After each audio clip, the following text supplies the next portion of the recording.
Hello, welcome back to Itchy Palms Gardens. Today I'm going to be telling you about our gold garden. Gold gardens are simply gardens that have a lot of gold-coloured foliage or flowers or both. The first part today will be showing you spring, summer, and then later on autumn, winter in the gold garden here at Itchy Palms. But first, I'll begin by showing you a simple plan of our particular gold garden. This time we have one main entry under an arch and two entry exits that just meander out of the gold garden. There are two central island beds in the middle with a sandy path all the way around and an outer garden bed. There's another garden bed on the left of the main entry as well. Over here in the far right hand corner we have a beautiful statue that looks out over the gold garden. This garden is bordered by a windowed hedge of golden cypress that looks golden most of the year round. This garden has mass plantings of golden diosma. In this picture it's late spring and it's just been pruned. The grassy looking jonquils here have finished flowering from the winter. They are planted around the central beds and around the outside border of the outer bed as well. There are quite a few plantings of yellow African daisy too.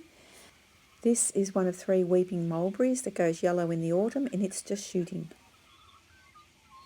This is early summer. The spent jonquils have been gathered up into a heap and I will be mulching them on the garden later. This is one of 5 golden gladisias.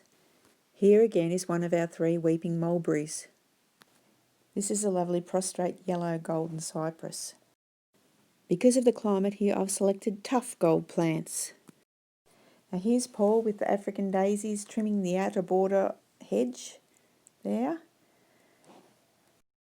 He's giving it a good tidy up before the open garden in December.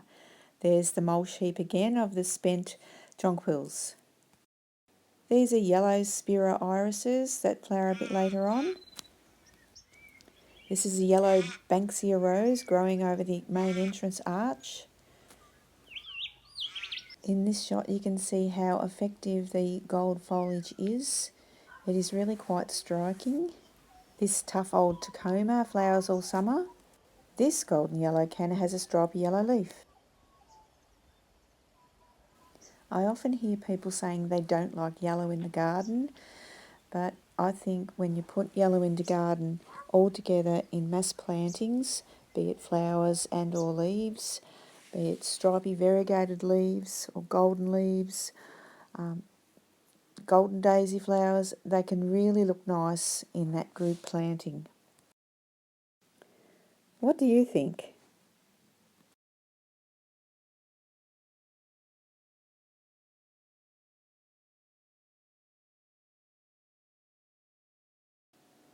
Paul and I both agree that this is one of the nicest gardens at our property.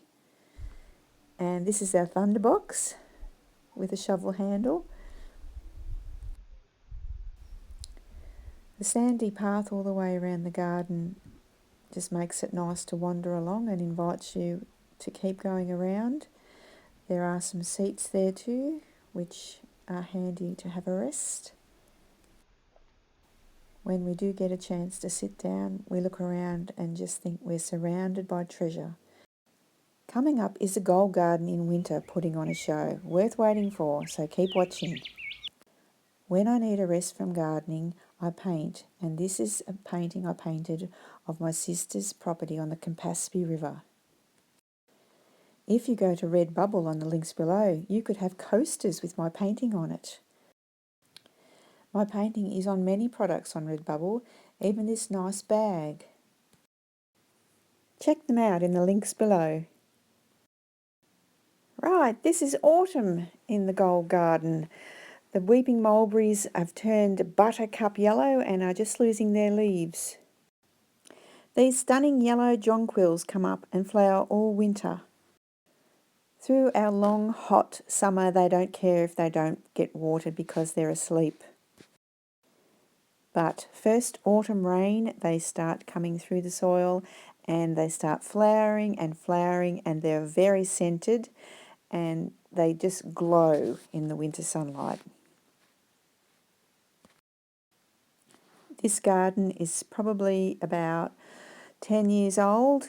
So originally I planted one bulb every 30 centimetres or foot, and they have just multiplied and multiplied, and I'm very happy with them. These common yellow jonquils are a flower that just keeps giving and giving and giving. I'd go as far to say that they are the jewels in our gold garden's crown.